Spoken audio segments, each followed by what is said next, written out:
thieves will steal our cars, our valuables, just about anything they can get their hands on. To cut down on crime and antisocial behaviour, the police are using new tactics where the bad guys get caught in the act.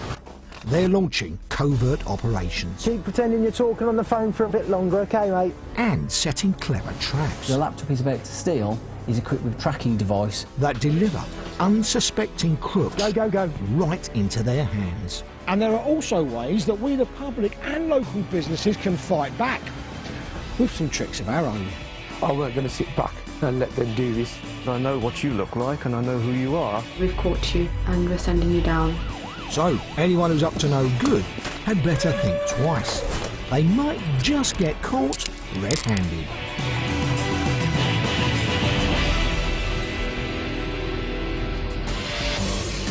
Coming up today on Caught Red-Handed, car theft. They'd gone through all of my possessions, taken some of my personal things. It was quite sickening, actually. Police cars go undercover to catch crooks in the act. And also today, a trusted carer caught stealing from the lady she looked after for 8 years. If she told me she wanted £20, I would give her that. And watch how a well-rehearsed trick leads to this woman losing her cash card and her money.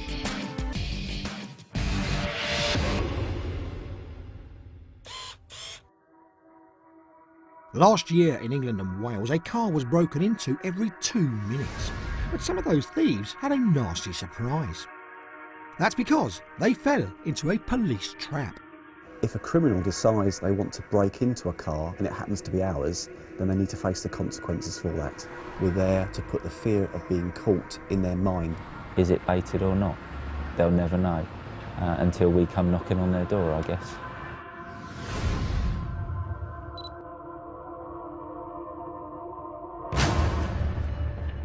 Car crime.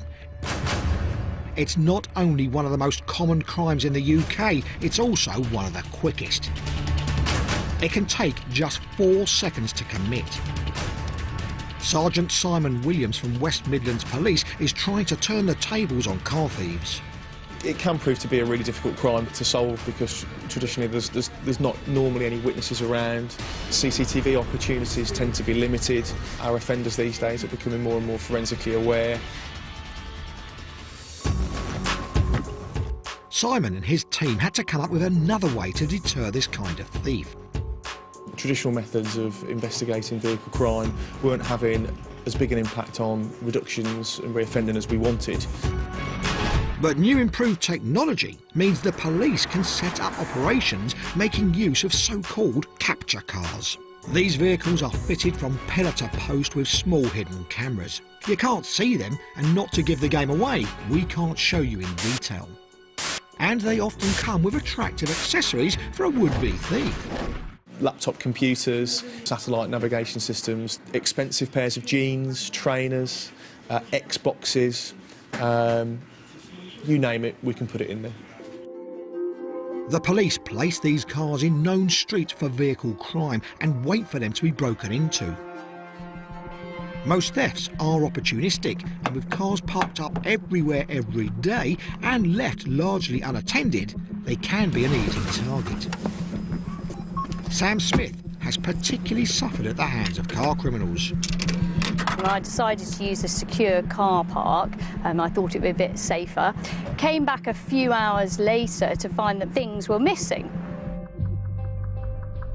It was quite sickening, actually, because they'd gone through all of my possessions, taken some of my personal things like my jacket and my hockey stick, which I was quite fond of. It wasn't very nice. Sam had to claim on insurance for a whole new door that cost hundreds of pounds, and she's still suffering. 3 years on, I'm still paying about probably £200–300 more than my insurance was initially. Sam now has a new motor and has stayed mercifully car crime free. But experiences like hers are the reason West Midlands Police have rigged up capture cars. As we saw earlier, the traps have been set and immediately the operation starts paying off. This unlocked car in Birmingham attracts the attention of a group as they walk past. And this man in the cap seems particularly interested in the laptop bag he's seen on the seat. After checking the coast is clear, he then opens the door with his hand in his sleeve and grabs the bag. After making sure there's a laptop inside and that he's not going away empty-handed, he then, with the inside of his arm, closes the door behind him. But despite his care, he was caught on camera. The laptop had a tracking device and he was later convicted of theft from a motor vehicle and sentenced to 8 weeks in custody. Another part of Birmingham. Coming up to midnight, 2 hooded men, having found the door left open on this car, waste no time in grabbing a satellite navigation system. Next, they quickly rummaged with gloved hands around the rest of the car before scarpering. When police see this footage, they certainly don't need directions to find the thieves who have taken their sat-nav. They were identified by police officers who had previous dealings with both males, really well known to us. And safe to say they've been involved in that kind of crime in the past. There's something about a sat-nav in a car that tempts some individuals to take the wrong path, such as this young woman, who walks past with a group of lads, but returns to try the door. Finding it unlocked, she then bags herself the sat-nav. But this is another capture car, and she has just bagged herself a conviction. As for this bloke, who's also spotted a capture car unlocked and a sat-nav in view, well, he has no idea the trouble this 6-second theft is going to get him into. It's the middle of the day, he's wearing a t-shirt, no gloves, no hat, so really brazen, and identifying him wasn't an issue at all. Simon and the team quickly go to a pub that they know the man frequents.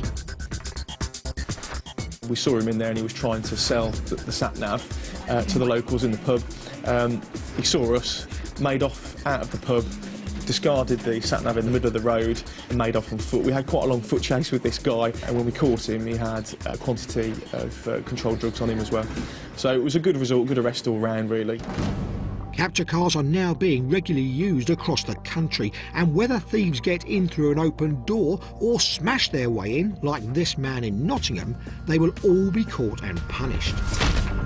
Every theft you've seen resulted in the offenders being jailed, fined, or given community orders.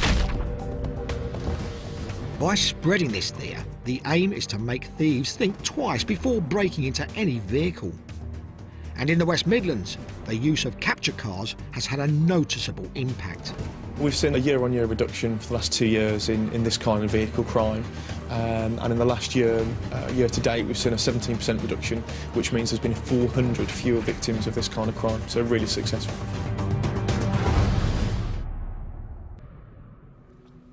Now, a tale of broken trust and a callous crime carried out on a helpless victim.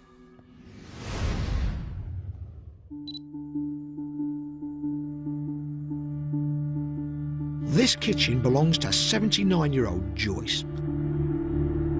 The lady who's just come into shot has been her carer for the last 8 years. She's about to betray the trust of Joyce and her family. I thought she was my friend. I would have trusted her with my life. She was lovely. It's unbelievable. She would have, if she's stealing off you, she had to be. Joyce is confined to a wheelchair and needs round-the-clock care. Maybe said it the wrong way. This is provided by her daughters Linda and Judith, along with various members of a professional care team. You know, my mum's got muscular dystrophy, so obviously she's got no muscles really.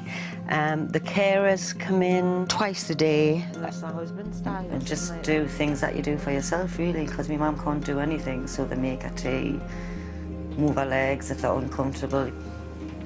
And she doesn't go out, so it's someone else to talk to, isn't it? And it's just different conversation really. And this woman in particular was Joyce's favourite.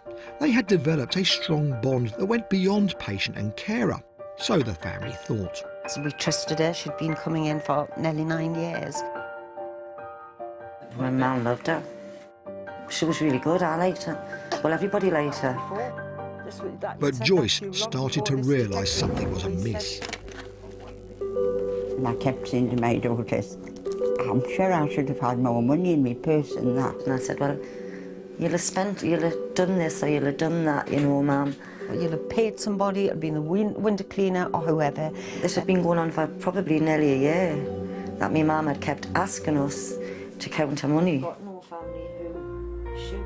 Joyce is unable to open her purse by herself and needs one of her daughters or a carer to do it for her. And one morning, Judith pays particular attention to how much money is in her mum's purse and then checks again after this carer has left. There was £20 short. I realised the only person that was going in my purse when I had my back to them was a carer. It was horrible. I felt ill. It was awful. We knew it was her. But they need proof. The sisters start writing down the exact numbers of the notes in their mum's purse before the carer arrives and then what's left after.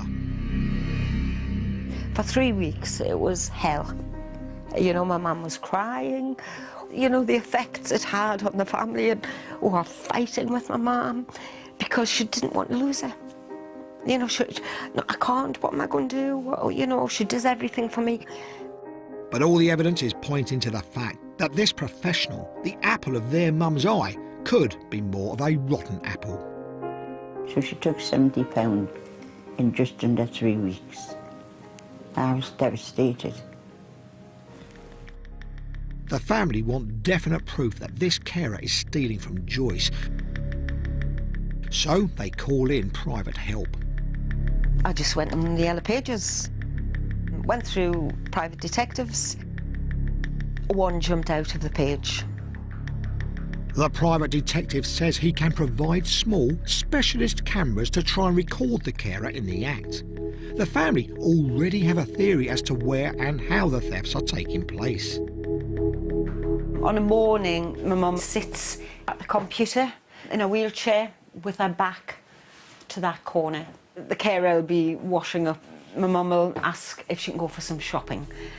So the purse is in here. The carer will then take out the amount of money that Joyce has asked her for, and she shows it to her to confirm. But the family believe that while Joyce's back is turned, the carer is also helping herself to extra notes. But to know for sure, they need to catch it on film. The detective put a camera in the basket and also in a video box over there. And this is what the concealed cameras record. Joyce is sitting at the computer off camera with her back turned to the kitchen. Joyce asks the carer to get £20 out of her purse so that she can go shopping on Joyce's behalf later. But the carer takes out 2 £20 notes. Leaving the other note on the worktop, she goes over to Joyce to show her that she has taken 1 £20 note out only. The carer knows her deception is safe from discovery. Joyce's muscular dystrophy means she can't turn her head around to see what's going on. After pocketing both 20s, one for Joyce's shopping, one for herself, the carer goes back to her friendly chat with Joyce as if nothing's happened. There you go. Unbelievable. Chatting away to you. How easy was it? You can't believe it. Even though they suspected as much, the carer's actions still came as a shock to the family when the detective showed them this footage for the first time. Angry. Very, so angry. I was really upset. Because it was the trust. It blew us apart because we all trusted her. I thought, you've been doing this for a long time. You know, she was like a professional. She knew exactly what she was doing. Joyce in particular, felt the betrayal keenly. I couldn't believe it. It was horrific. When somebody's come to our house all of those years and still robs it. But if she told her she wanted £20,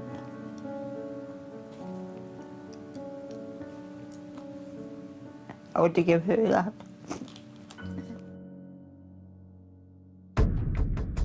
They took the footage to the police. I think she was arrested and totally denied it. She didn't do it. No way had she done it. The police then shown in the video. They said if she hadn't had a chair, she would have collapsed.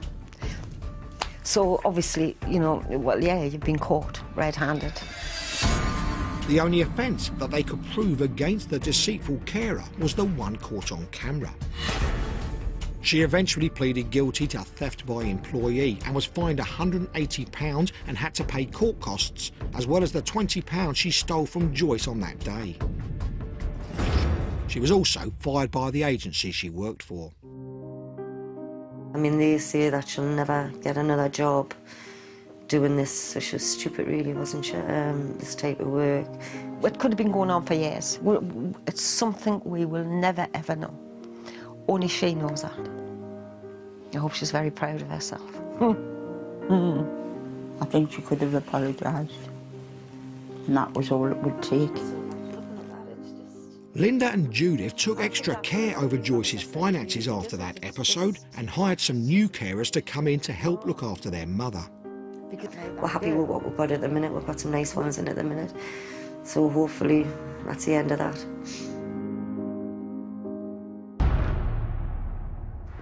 Still to come today on Caught Red-Handed. If you saw this man, you'd wonder what on earth he's doing. He's actually in the process of tracking down a potential bike thief. And more of her? Also today, in Birmingham, this runaway thief thinks he's got away. He doesn't realise police eyes in the sky are watching him.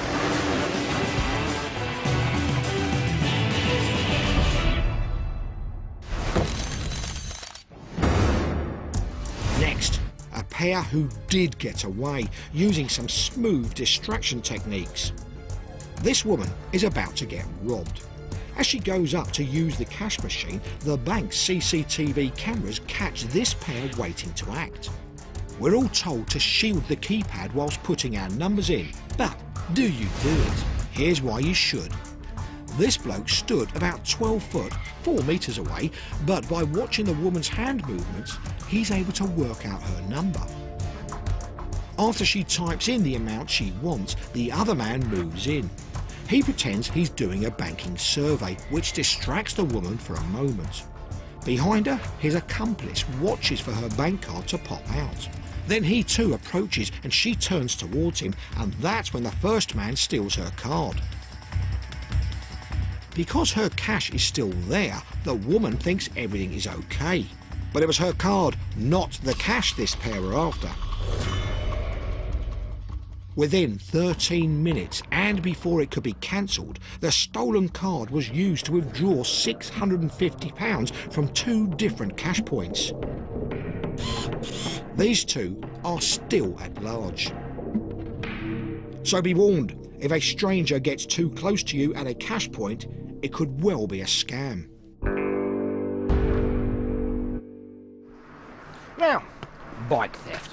And even the Prime Minister himself has had 2 bikes stolen. And they reckon in England and Wales alone, there is a bike stolen every 15 seconds. So sadly, in the time it's taken me to tell you this, yep, there goes another one. Make it as difficult as you can for a thief to steal your bike. For example, take the wheel with you or take the saddle off. A thief cannot ride it away. As a general rule of thumb, I'd advise you spend 10% of the value of your bike securing it.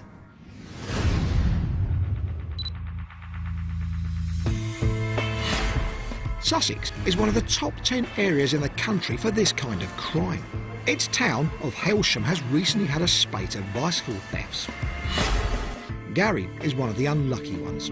It was about 3 o'clock in the morning and I heard a bang on the gate. I didn't think to look in the garage, and it wasn't until about 3 o'clock the following afternoon I come in and it was gone. Running a second-hand bike store in town, Steve Andrews has had more than his fair share of dodgy dealers trying to flog their suspicious cycles. The lead-in one for an undesirable normally is, got a lovely bike for you, mate. The alarm bells start going off straight away, and you ask them what the bike is, and they'll say, oh, it's in the motor. So you go out and have a look at the bike. They don't even know what the make of the bike is or what the model of the bike is. Now, if you're selling your bike, you've owned it for a certain amount of time, you know what the bike is. Steve won't touch them and reports it to the police when he can. But it's a fact that most owners never see their bikes again. People are hard-working and manage to buy something, and then somebody comes along and helps themselves. But I have had people on the phone in tears. Unfortunately, these people tend to get away with it far too often. That's why PC Chris Dicker and the police want to apply the brakes to a situation that's getting out of control. With the increase in bike thefts, we set about trying to find a different way to catch the people stealing them. So they're going to set a trap. They've prepared a bait bike, and somewhere on it is a hidden tracking device. Let's see if we get any takers for it. Next, a plain